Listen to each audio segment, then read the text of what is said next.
బయటిక విశాఖపట్నం వేదికగా భారత్ ఇంగ్లాండ్ మధ్య రెండో టెస్ట్ మ్యాచ్ రసవత్తరంగా సాగుతోంది. భారత్ నిర్దేశించిన 399 పరుగుల లక్ష్య ఛేదనలో మూడో రోజు ఆట ముగిసే సమయానికి ఇంగ్లాండ్ వికెట్ నష్టానికి 67 పరుగులు చేసింది. ఇంగ్లాండ్ విజయానికి 332 పరుగులు అవసరం కాగా భారత్కు 9 వికెట్లు రావాలి. మూడో రోజు ఆటలో 227 పరుగులు జోడించి 10 వికెట్లను కోల్పోయిన భారత్ రెండో ఇన్నింగ్స్లో 255 పరుగులకు ఆలౌట్ అయింది.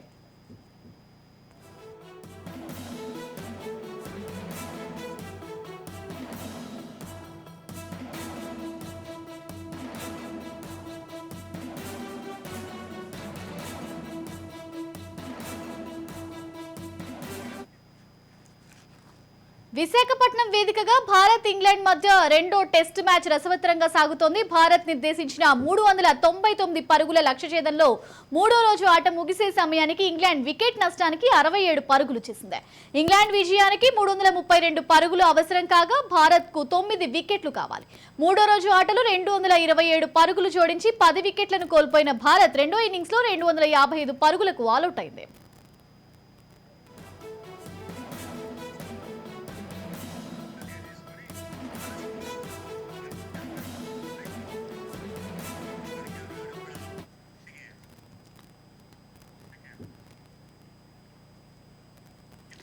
విశాఖపట్నం వేదికగా భారత్ ఇంగ్లాండ్ మధ్య రెండో టెస్ట్ మ్యాచ్ రసవత్తరంగా సాగుతోంది. నిర్దేశించిన 399 పరుగుల లక్ష్య ఛేదనలో మూడో రోజు ఆట ముగిసే సమయానికి ఇంగ్లాండ్ వికెట్ నష్టానికి 67 పరుగులు చేసింది. ఓవరాల్ గా ఇదే అంశానికి సంబంధించి మరింత సమాచారం మా ప్రతినిధి మానస్ అందిస్తాడు. మానస్, చెప్పండి, ఇక విశాఖపట్నం వేదికగా జరుగుతున్న భారత్ ఇంగ్లాండ్ మ్యాచ్ కి సంబంధించి అప్డేట్ ఏ విధంగా ఉంది?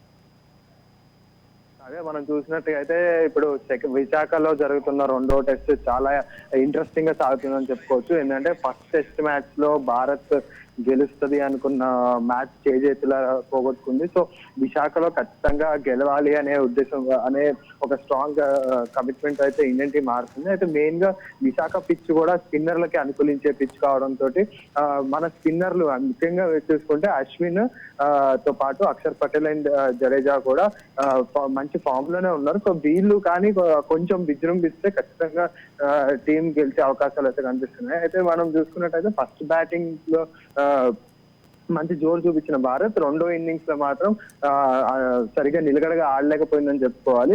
శుభ్మన్ గిల్ చేసిన సెంచరీ తప్ప పెద్దగా నమోదైన స్కోర్లు ఏమీ లేవు. సో శుభ్మన్ గిల్ సెంచరీతో కాస్త గట్టెక్కింది భారత్.